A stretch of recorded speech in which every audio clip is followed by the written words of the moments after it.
big storyline set on Monday Night Raw. We knew we were going to get it at some point. The same way we knew we were going to get Randy Orton matched up with Cena. It's going to be Punk. It's going to be Cena. And it's going to be in Saudi Arabia, the place that CM Punk has not showed up yet to go. And that's part of what John Cena said. If you want it, you got to come to Saudi and you got to face me. And CM Punk accepted the challenge. It will be Night of Champions. It'll be a signature event, might be match of the year. These two have been great together over the years. Even when CM Punk left the WWE, he always talked in good marks about working with John Cena. He loved working with him. They had great chemistry. They had great matches. And now you get a babyface CM Punk and a heel Cena. This is going to be a fun ride leading into Night of Champions. And for both of these guys, Gene, to kind of see them play the opposite roles, where CM Punk's the over babyface and John Cena's the cheating champion, I can't wait to see it all happen. Well, to your point, is that going to be the same feeling that night at Night of Champions? Are these fans going to receive CM Punk the same way he's received in the States? I could easily see Cena as the hometown, not the hometown, but as the fan favorite over in Saudi, considering how vocal CM Punk's been about not wanting to go over there. So it's going to be very interesting dynamic on how these guys are going to play roles during that night. It's going to be a fun matchup, man.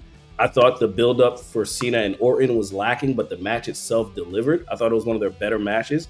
So I could easily expect CM Punk has proven he has put on bangers with everyone. I think he's on one of the best runs of his career since he's returned back to the roster. So I'm looking forward to this matchup. I think the promos, I hope we get a couple more promos out of these guys because they're both magic on the stick.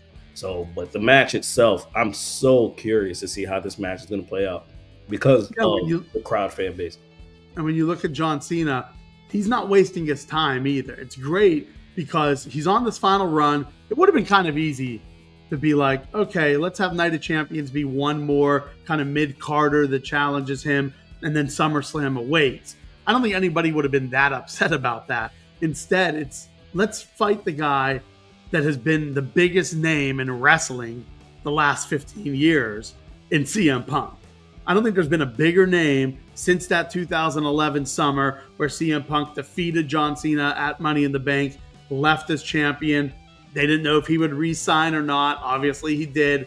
So that was 14 years ago. He's not fallen off since. Even when he was gone, the crowd chanted, "We want Punk," CM Punk. He went to AEW, instantly became the top star there. Left AEW, came back to WWE, was instantly the biggest star at WWE. And like you said, now it's him and John Cena in this final run. It's going to be tremendous. And I guess you mentioned you want to see them go back and forth a couple more times. What do you want out of this? Like, as a fan, not just as a podcaster, wrestling host, like we're doing with Sports Illustrated right now, where we almost put on, we're fans, but we're also analyzing this. Just as a pure fan, when you sit down and you watch Raw on Monday night, or you watch, USA with Friday Night SmackDown, and you want to be entertained, what are you hoping to see out of these two? Because I think the gloves are going to be off. I think they're going to allow each other to attack them, say whatever you want to say, I'll roll with, I'll be ready with. And I think there's going to be a couple like holy, what moments that happen between these two that people are going to be like, do these guys not even like each other? What's happening? But I think they're just going to say, take out the gloves, fist versus fist. Let's get at it and roll with the punches. And I can't wait to see what they do. Yeah, I'm trying to be entertained, right? It's World Wrestling Entertainment. That's what we want to see, right? Like, if you remember, everyone remembers this. CM Punk's pipe bomb, who was in the ring when CM Punk was doing it? It was John Cena. I'm ready for these guys to just empty the clip and say everything that they need to say because we don't know if we're ever going to see it again. We don't know how many more times we're going to see these guys have these moments. So if there's any time for these guys to really capture the audience and sell this matchup, the time is now.